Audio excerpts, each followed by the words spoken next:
ਵਾਹਿਗੁਰੂ ਸਾਹਿਬ ਜੀ। ਸਤਿਗੁਰ ਵਿਟੋਂ ਵਾ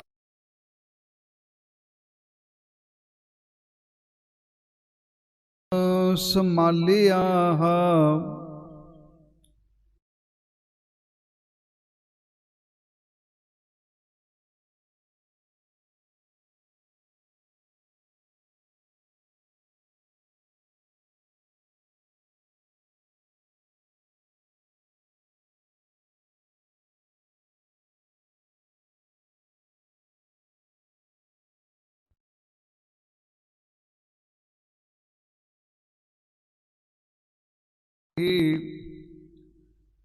डूबे से वंजारे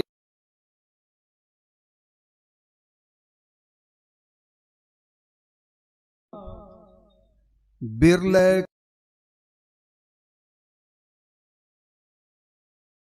कर कृपा पार उतारिया कर कृपा पार उतारिया। ਸਾਹਿਬ ਸ੍ਰੀ ਅਕਾਲ ਪੁਰਖ ਮਹਾਰਾਜ ਜੀ ਦੀ ਗੋਦ ਦੇ ਅੰਦਰ ਜੁੜ ਬੈਠੇ ਗੁਰੂ ਸਵਾਰੇ ਸਤਸੰਗੀ ਜਨੋ, ਬੜੀ ਹੀ ਅਪਾਰ ਬਖਸ਼ਿਸ਼ ਹੋਈ ਹੈ। ਸਾਡੇ ਪਰਮ ਸਨਮਾਨਯੋਗ ਸ੍ਰੀ ਚੌਧਰੀ ਲਾਲ ਜੀ ਚਾਵਲਾ ਅਤੇ ਸਮੂਹ ਚਾਵਲਾ ਪਰਿਵਾਰ ਵੱਲੋਂ ਉਸ ਪਰਮੇਸ਼ਰ ਦੀਆਂ ਬਖਸ਼ੀਆਂ ਦਾਤਾਂ ਵਡਿਆਈਆਂ ਰਹਿਮਤਾਂ ਦਾ ਸ਼ੁਕਰਾਨਾ ਕਰਦਿਆਂ ਹੋਇਆਂ ਅੱਜ ਦੇ ਅੰਮ੍ਰਿਤ ਵੇਲੇ ਦੇ ਇਹ ਜੋ ਦੀਵਾਨ ਜਿਸ ਪੂਰਨ ਤੌਰ ਤੇ ਸ੍ਰੀ ਆਸਾ ਕੀ ਵਾਰ ਦੇ ਕੀਰਤਨ ਆਪ ਸਮੂਹ ਸਰਵਣ ਕੀਤੇ।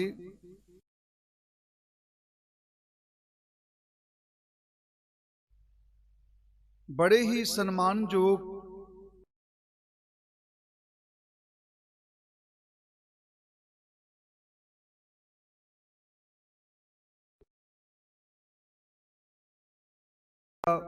ਰੁਦਰਪੁਰ,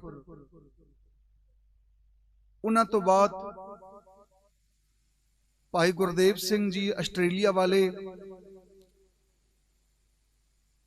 ਉਹਨਾਂ ਤੋਂ ਬਾਅਦ ਸਾਡੇ ਪਰਮ ਸਨਮਾਨਯੋਗ ਵੀਰ ਗੁਰਵਿੰਦਰ ਸਿੰਘ ਜੀ ਰੁਦਰਪੁਰ ਵਾਲੇ, ਉਹਨਾਂ ਦੇ ਪਾਸੋਂ ਆਪ ਜੀ ਨੇ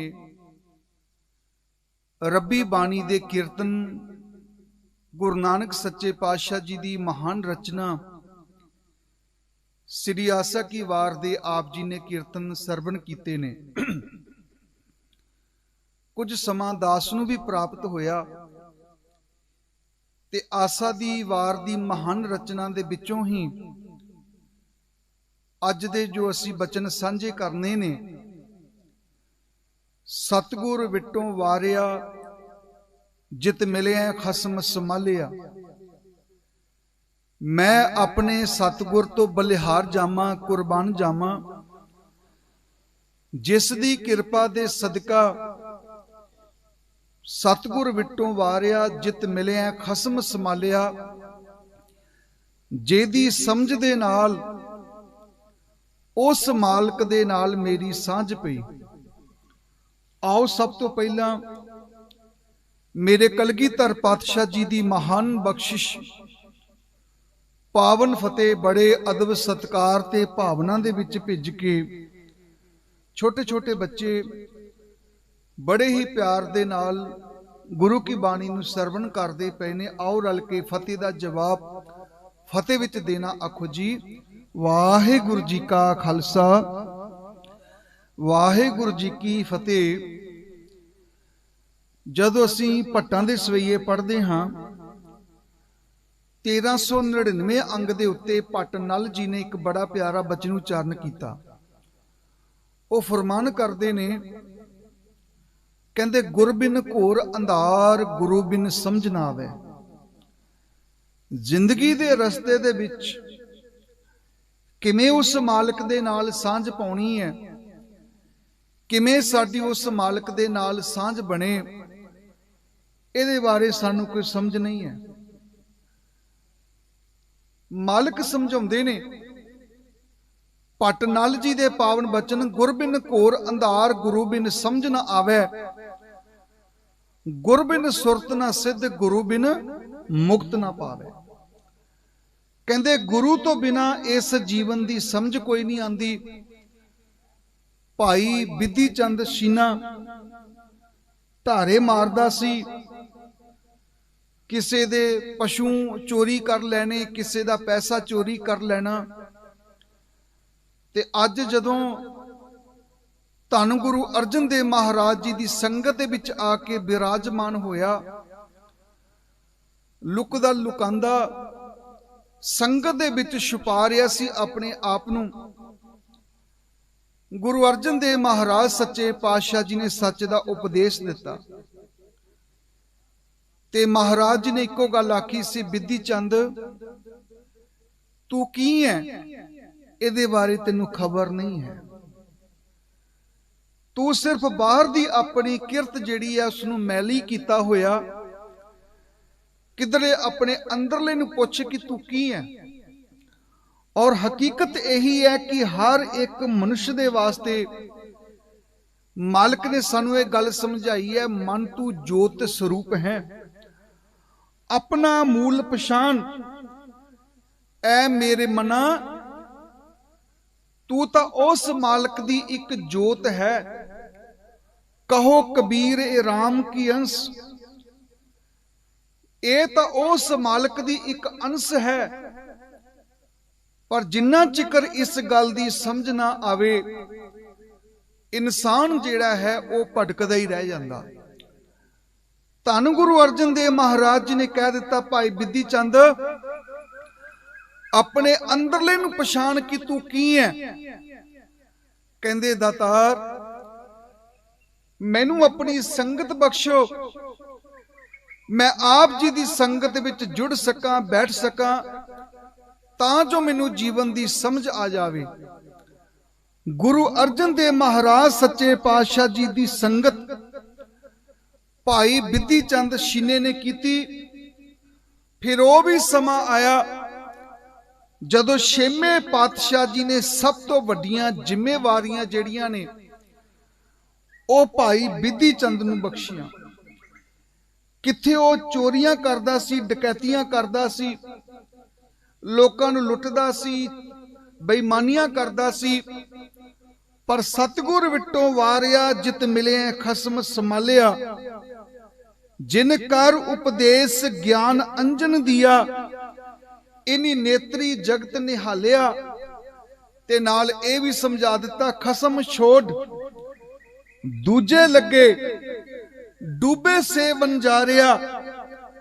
ਆਪਣੇ ਖਸਮ ਨੂੰ ਛੱਡ ਕੇ, ਆਪਣੇ ਮਾਲਕ ਨੂੰ ਛੱਡ ਕੇ ਜਿਹੜੇ ਇਨਸਾਨ ਦੁਨਿਆਵੀ ਤਲ ਤੇ ਵਿਸ਼ੇ ਵਿਕਾਰਾਂ ਵਿੱਚ ਗਲਤਾਨ ਹੋ ਗਏ, ਮਾਲਕ ਸਮਝਾਉਂਦੇ ਨੇ ਡੂਬੇ ਸੇ ਵੰਜਾਰਿਆ। ਉਹ ਇਨਸਾਨ ਡੁੱਬ ਜਾਂਦੇ ਨੇ, ਉਹ ਜ਼ਿੰਦਗੀ ਦੀ ਬਾਜੀ ਹਾਰ ਜਾਂਦੇ ਨੇ। ਅਸੀਂ ਰੋਜ਼ ਹੀ ਪੜ੍ਹਦੇ ਹਾਂ ਆਨੰਦ ਸਾਹਿਬ ਜੀ ਦੇ ਪਾਵਨ ਬਚਨ, ਕਹੇ ਨਾਨਕ ਜਿਨ ਸੱਚ ਤਜਿਆ, ਕੂੜੇ ਲਾਗੇ ਤਿਨੀ ਜਨਮ ਜੂਏ ਹਾਰਿਆ। ਕਹਿੰਦੇ ਨੇ ਜਿਸ ਨੇ ਸੱਚ ਨੂੰ ਛੱਡ ਦਿੱਤਾ, ਉਸ ਨੇ ਆਪਣੇ ਜੀਵਨ ਨੂੰ ਜੂਏ ਵਿੱਚ ਹਰਾ ਦਿੱਤਾ। ਬਹੁਤ ਵੱਡਾ ਦਿੱਲੀ ਦੀ ਧਰਤੀ ਤੇ ਕਲੇਸ਼ ਪਿਆ ਹੋਇਆ। ਮੁਗਲ ਬਾਦਸ਼ਾਹ ਬਹਾਦਰ ਸ਼ਾਹ ਜ਼ਫਰ, ਇਹਦੇ ਤੋਂ ਸ਼ੁਰੂ ਹੁੰਦਾ ਹੈ ਇੱਕ ਬਹੁਤ ਵੱਡਾ ਵਿਦਰੋਹ ਅੰਗਰੇਜ਼ਾਂ ਦੇ ਖਿਲਾਫ। ਅੰਗਰੇਜ਼ਾਂ ਦੇ ਕੁਝ ਸਿਪਾਹੀ ਦਿੱਲੀ, ਮੇਰਠ, ਕਾਨਪੁਰ, ਇਹਨਾਂ ਇਲਾਕਿਆਂ ਦੇ ਵਿੱਚ ਜਿਹੜਾ ਹੈ ਉਹਨਾਂ ਦੇ ਬਹੁਤ ਸਿਪਾਹੀ ਮਾਰੇ ਜਾਂਦੇ। ਅੰਗਰੇਜ਼ਾਂ ਨੇ ਵੀ ਹੁਕਮ ਕਰ ਦਿੱਤਾ ਵੀ ਜੋ ਵੀ ਤੁਹਾਨੂੰ ਮੁਗਲਾਂ ਦੀ ਹਵੇਲੀ, ਉਹਨਾਂ ਦੇ ਘਰ ਜੋ ਕੁਝ ਵੀ ਲੱਭਦੇ ਆ, ਉਹਨਾਂ ਲੁੱਟ ਲਵੋ, ਮਾਰ ਦੇਵੋ, ਤੁਹਾਨੂੰ ਕੋਈ ਨਹੀਂ ਟੋਕੇਗਾ। पूरब दे कुछ सिपाही रजमेंटां जिहड़ियां ने मुगलों दियां ਧੀਆਂ ਭੈਣਾਂ ਦੀ ਬੇਪੱਤੀ करदियां पईयां, उन्हां दी हवेलियां नूं लुटदियां पईयां। कुछ ਉਹਦੇ ਵਿੱਚ सिख फौजी भी है, पर उन्हां दा धर्म किसी ने लुटना नहीं। उन्हां दे विचों एक महान पुरख संत बाबा करम सिंह जी, ये भी उस वेले फौज दे विच ने। जदों उस वेले ये भी हुक्म की तामील करदिया होया जदों पहुंचे ते धीआं भैणां दी बेपत्ती कीती जा रही, लुटिया जा रहा। पर गुरु दा सिख होवे ते गुरु दा सिख जिहड़ा है वो किवें माड़ा कर सकदा। मुगलानी बेगमां अपनी जान अपनी इज्जत बचांदियां होइयां भजियां आईयां, बाबा करम सिंह जी नूं आके कहन लगे, बाबा जी साडी ऐ गुरु दे सिखा, उस वेले तो चढ़दी उम्र सी उन्हां दी, ऐ गुरु दे सिखा साडी इज्जत नूं बचा लै, नहीं तां अंग्रेजां दी फौज साडी जान भी खत्म कर देणगियां, साडा सब कुछ खत्म कर देणगियां। बाबा करम सिंह जी कहन लगे, तुसी चिंता ना करो, इस कोठरी दे विच कमरे दे विच बंद हो जाओ। ते कमरे दे विच बंद कर दिता। आप उहदे सामने खड़े हो गए अपनी बंदूक लैके। बड़े बड़ियां फौजां आ रही अंग्रेजां दियां, ते सारे दे सारे कहंदे दरवाजा खोलो, अंदर की तलाशी लेनी है। हुण ये भी अंग्रेजां दा फौजी सी, ये कहने लगे मैं नहीं खोल सकता। क्यों? बड़े सरकार का हुक्म है, बड़े साहब का हुक्म है।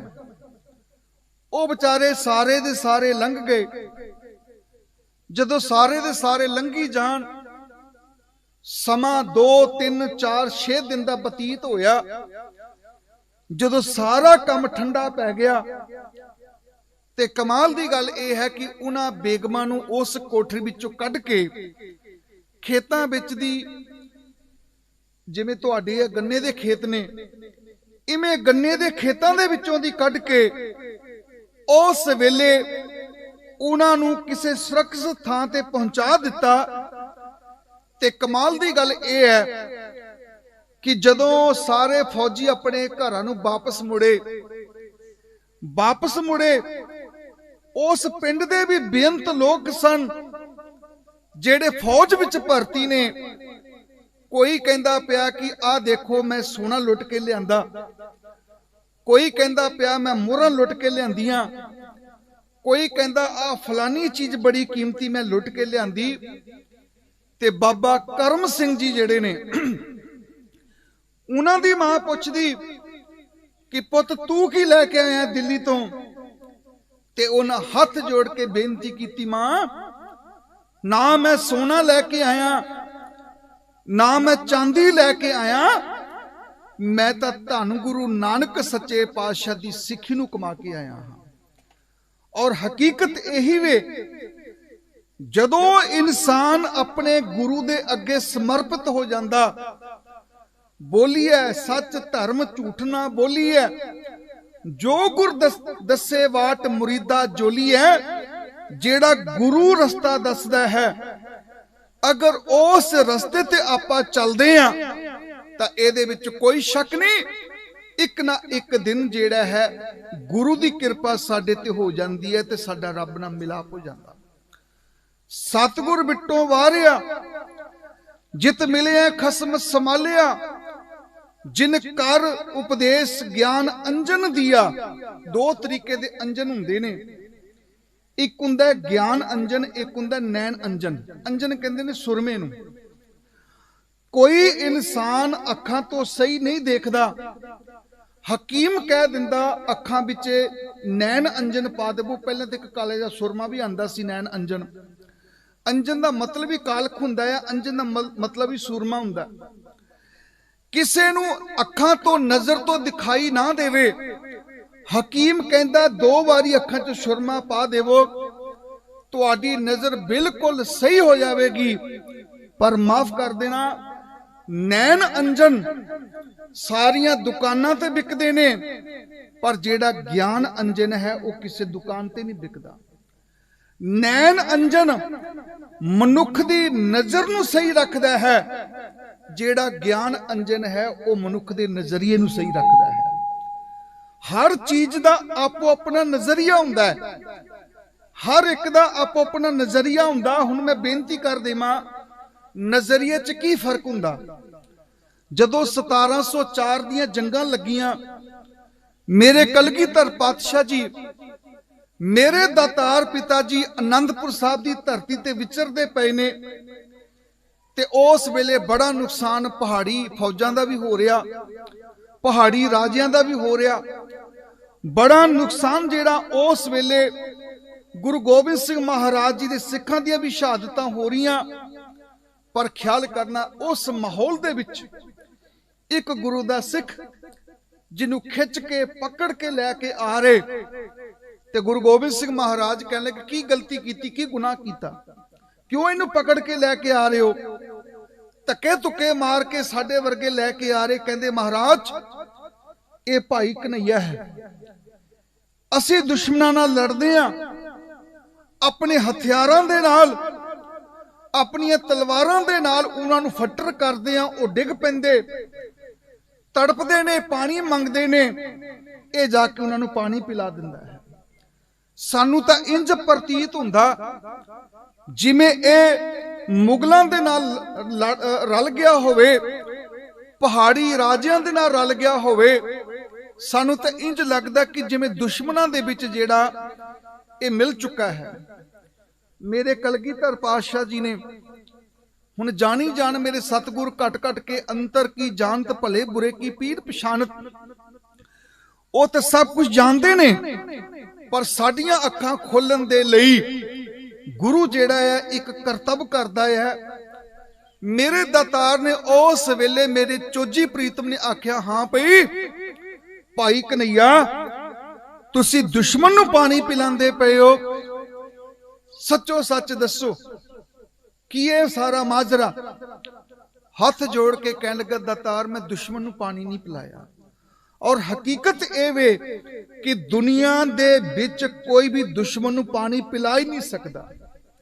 महाराज मैं दुश्मन नूं पानी नहीं पिलाया ते फिर किनू पानी पिलाया है? मेरे सतगुरु उस धरती ते जेड़ा भी मैनू डिग्या मनुख देखदा, ओदे विचों, ओदियां अखां दे विचों, ओदे मत्थे दे विचों, ओदे चेहरे दे विचों मैनू तेरा ही चेहरा नजर आंदा। ऐ मेरे गुरु गोबिंद सिंह सच्चे पातशाह, मैं जिसनू भी देखदा हां, असी पढ़दे जरूर हैं, सब मैं जोत जोत है सोए, तिसदे चानन सब मैं चानन होए, पर सब दे अंदर जोत नू देख लेना ये सिर्फ उदों असी देख सकते हैं जदों अखां विच ज्ञान दा अंजन पै जांदा है।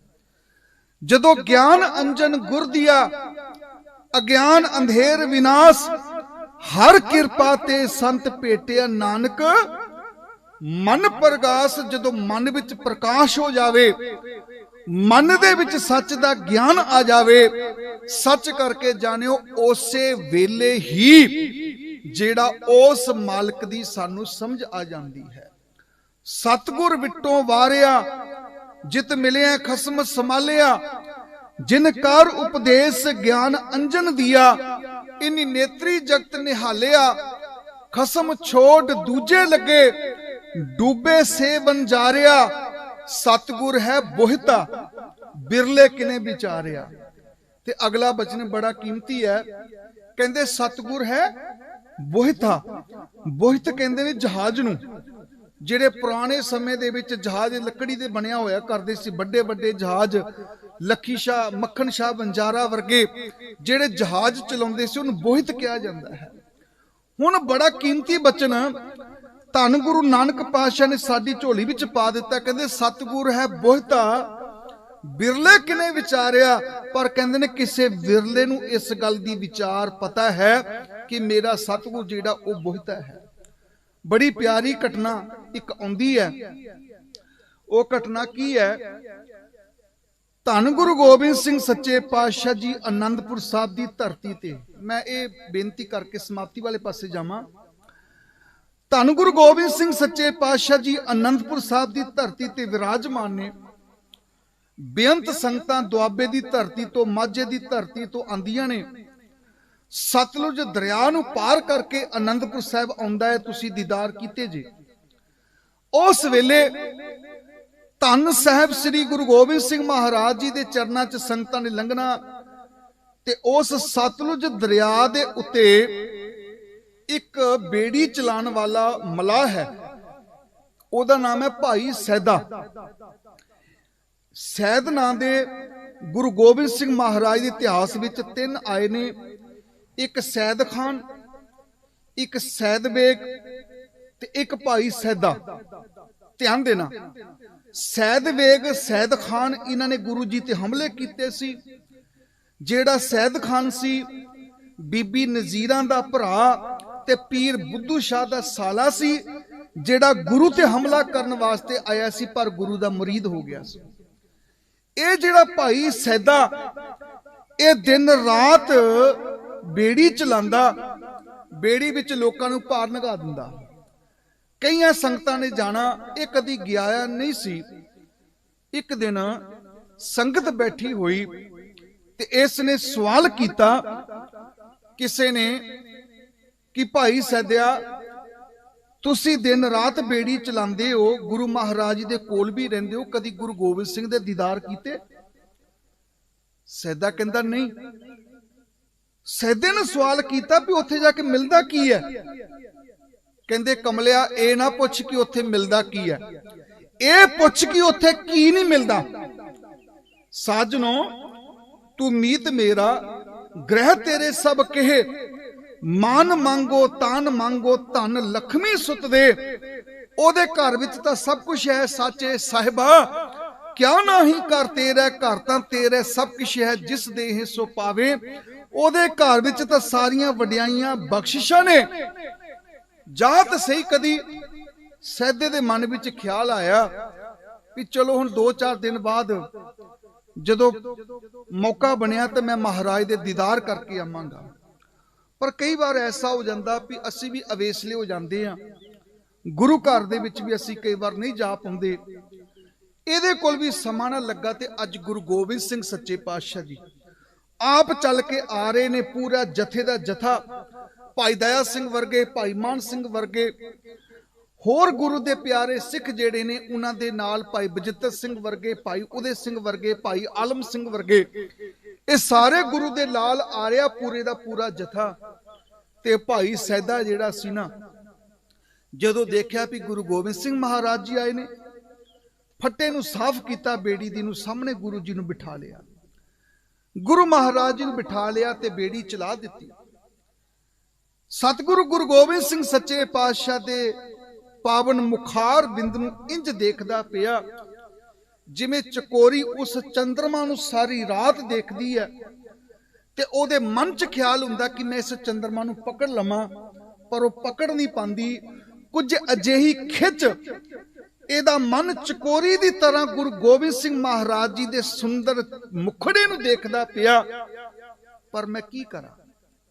बेड़ी चलाई, जदों अध विचकार बेड़ी गई ते सैदे दे मन च एक विचार आ गया, क्योंकि मन है विचारां दा घर है। एक पल विच जेड़ा कबहू जेड़ा उब चढ़ता है कबहू जाए प्याले, कदी आसमान ते चढ़ जांदा, कदी पताल च डिग जांदा। मन दी दुनिया च सब तो ज्यादा जिहड़ी स्पीड है वो साडे मन दी स्पीड है। मन विच ख्याल आ गया भी गुरु गोबिंद सिंह सच्चे पातशाह जी नूं जेकर मैं पार लंघा दिता, महाराज जी उतरनगे ते सजना तेरी बेड़ी भी सुनी रह जानी ते तू भी सुना रह जा। अध विचकार बेड़ी ले जाके कदी थल्ले नूं लै जावे खिंच के बेड़ी, कदी फिर उपर नूं चढ़ा देवे, पार न लंघावे। गुरु गोबिंद सिंह सच्चे पातशाह जी कह दिता, सैदिया ए दस भी तू साडी बेड़ी पार क्यों नहीं लंघा रहा? तू कदों दा बेड़ी कदी उपर लै जाना कदी थल्ले लै जांदा, तू बेड़ी जेड़ी है पार क्यों नहीं लंघा रहा? मैं फिर बेनती करा, सतगुर है बोहिता बिरले किने विचारिया कर किरपा पार उतारिया। तू सैदिया क्यों नहीं बेड़ी पार लंघा रहा? महाराज मैनू माफ कर देना। आनंदपुर साहब की धरती ते जांदे आ ते सानू चौर साहब की भी सेवा नहीं मिलती, क्योंकि संगतां बेअंत लैन विच लगियां हुंदियां। पर अज तुसी मेरे सन्मुख बैठे हो, मेरा चित करदा कि मैं रज रज के तुहाडे दीदार करां, तुहाडे दर्शन करां। ये मौका मैनू दोबारा नहीं मिलना। मेरा चित नहीं करदा कि मैं तुहानू पार लंघा देना।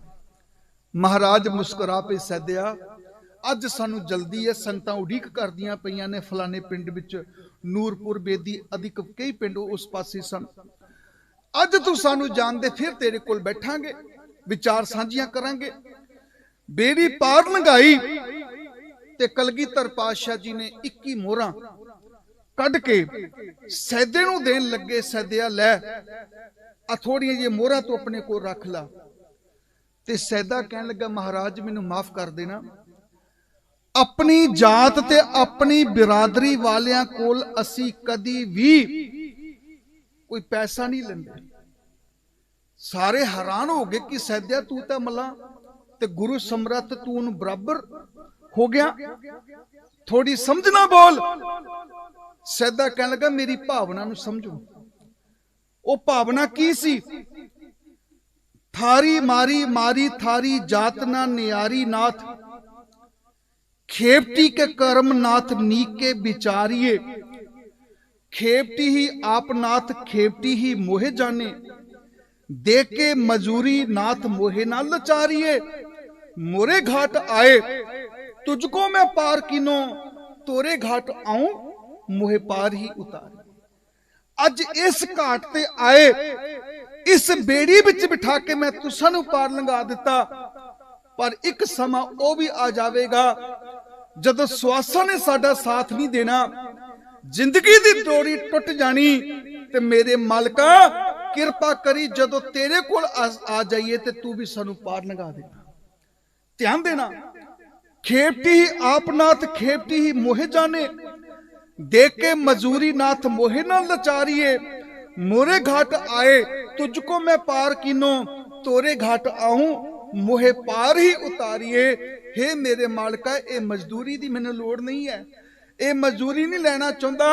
बस किरपा करी दीन दयाल भरोसे तेरे सब परिवार चढ़ाया बेड़े, मालका सानू पार लंघा देना। आ जिहड़ियां 21 मोहरां दी मैनू लोड़ नहीं है। ते कलगीधर पातशाह जी ने कह दिता सैदिया एक गल याद रखी, तू 21 मोहरां नहीं साडे कोल लै रहा, जा तेरियां असी 21 कुल्ले ही तार दिंदे हां, तेरियां 21 कुल्ले ही तार दिंदियां। सैदे तू गुर का दास, सैदे तेरा गुर संगवास, सैदे तू बंद खलास। जा तेरे ना बचन कर दिया कि अज तो ही तेनू जेड़ा सी बंद खलास कर दिता। जह मात पिता सुत मीत ना पाई, मन उहा नाम तेरे संग सहाई। जिथे तेरा कोई भी साथ नहीं देवेगा, गुरु समर्थ तेरे नाल खड़ा होवेगा। सतगुर है बोहिता बिरले किने विचारिया, कर किरपा पार उतारिया। जिसनू इस गल दी समझ आ जावे कि मेरा गुरु समर्थ सारियां बख्शिशां करन वाला, रहमत गुरु करदे ने, ओदा बेड़ा पार कर दिंदे ने। गुरु किरपा करन। अज दे इस समागम साडे परम सन्मानयोग गुरु घर दे बहुत ही वड्डे श्रद्धालु, जिहड़े हमेशा चाहे गुरु के कीर्तनीय, चाहे गुरु घर दे प्रचारक, चाहे कोई ग्रंथी सिंह जी, जो भी इन्हां दी सेवा लांदे ने। गुरुद्वारा साहब विच भी समागम चलदे ने, रुद्रपुर दे इलाके विच ही नहीं, यूपी दे भी जिन्ने गुरुद्वारा साहब ने, जां कोई भी संगतां जदों भी इन्हां दे कोल आके कोई सेवा मंगदियां ने, सहयोग करदियां ने, ये परिवार बड़ी चढ़दी कला विच रह के गुरु घर दी सेवा करदे ने। असीं यही अरदास करांगे साडे परम सन्मानयोग बापू जी होरी श्री चौधरी लाल जी चावला आप जी तंदुरुस्ती महाराज बख्शन। इसे तरीके दे नाल हर साल जो जोड़ मेला लगता है, इस बार लॉकडाउन हो गया, सारी दुनिया घरां च बैठी सी, पर फिर भी इस गुरमुख परिवार दे मन विच ख्याल आया ਵੀ ਜਿਵੇਂ ਕਿਵੇਂ ਵੀ ਹੋ ਸਕੇ, ਚਲੋ ਵੱਡੇ ਦਾ ਨਹੀਂ ਹੋ ਸਕਦਾ, ਗੁਰੂ ਇਕਬਾਲ ਸਿੰਘ ਜੀ ਵਰਗੇ ਗੁਰੂ ਕੇ ਮਹਾਨ ਕੀਰਤਨੀ, ਹੋਰ ਗਿਆਨੀ ਹਰਨਾਮ ਸਿੰਘ ਜੀ ਵਰਗੇ ਬੜੇ ਬੜੇ ਉੱਚ ਕੋਟੀ ਦੇ ਭਾਈ ਮਨਪ੍ਰੀਤ ਸਿੰਘ ਜੀ ਕਾਨਪੁਰੀ ਵਰਗੇ ਵੀ ਬੜੇ ਬੜੇ ਜਥੇ ਇਸ ਪਰਿਵਾਰ ਵੱਲੋਂ ਪਹਿਲਾਂ ਸੱਦੇ ਜਾਂਦੇ ਸੀ, ਪਰ ਸਮਾਂ ਕੁਝ ਐਸਾ ਬਣ ਗਿਆ। ਪਰ ਫਿਰ ਵੀ ਗੁਰੂ ਮਹਾਰਾਜ ਜੀ ਦੀ ਅਪਾਰ ਬਖਸ਼ਿਸ਼ ਹੋਈ ਹੈ ਤੇ ਇਹ ਜਿਹੜਾ ਸਮਾਗਮ ਉਲੀਕਿਆ ਗਿਆ, ਇਹ ਆਨਲਾਈਨ ਸਮਾਗਮ ਹੈ। ਇਹਦੇ ਵਿੱਚ ਕੋਈ ਵੀ ਸੰਗਤ ਜਿਹੜੀ ਹੈ ਬਾਹਰੋਂ ਉਹਨਾਂ ਨੂੰ ਸੱਦਾ ਪੱਤਰ ਨਹੀਂ ਦਿੱਤਾ ਗਿਆ, ਕਿਉਂਕਿ ਹਾਲਾਤ ਕੁਝ ਐਸੇ ਨੇ, ਸਮਾਂ ਕੁਝ ਐਸਾ ਬਣ ਚੁੱਕਾ ਹੈ, ਸਾਰੀ ਦੁਨੀਆ ਦੇ ਵਿੱਚ ਇਹਦਾ ਪ੍ਰਭਾਵ ਪੈ ਗਿਆ। ਅਮਰੀਕਾ ਵਰਗੇ ਦੇਸ਼ ਵੀ ਫੇਲ ਹੋ ਗਏ, ਇੰਡੀਆ ਵਰਗੀਆਂ ਸਰਕਾਰਾਂ ਨੂੰ ਵੀ ਕੁਝ ਨਹੀਂ ਪਤਾ ਲੱਗ ਰਿਹਾ ਵੀ ਅਸੀਂ ਕੀ ਕਰੀਏ, ਕਿਵੇਂ ਨਜਿੱਠਿਆ ਜਾਵੇ। ਗੁਰੂ ਕਿਰਪਾ ਕਰਨ, ਆਪ ਸਮੂਹ ਸੰਗਤਾਂ, ਸਮੂਹ ਪਰਿਵਾਰ ਚੜ੍ਹਦੀ ਕਲਾ ਵਿੱਚ ਰਵੋ। ਇਸੇ ਤਰੀਕੇ ਦੇ ਨਾਲ ਗੁਰੂ ਦਾ ਸ਼ਬਦ ਸਾਡੇ ਹਿਰਦੇ ਵਿੱਚ ਵਸ ਜਾਵੇ। ਭੁੱਲ ਚੁੱਕ ਦੀ ਖਿਮਾ, ਫਤਿਹ ਦਾ ਜਵਾਬ ਫਤਿਹ ਦੇਣਾ। ਆਖੋ ਜੀ ਵਾਹਿਗੁਰੂ ਜੀ ਕਾ ਖਾਲਸਾ,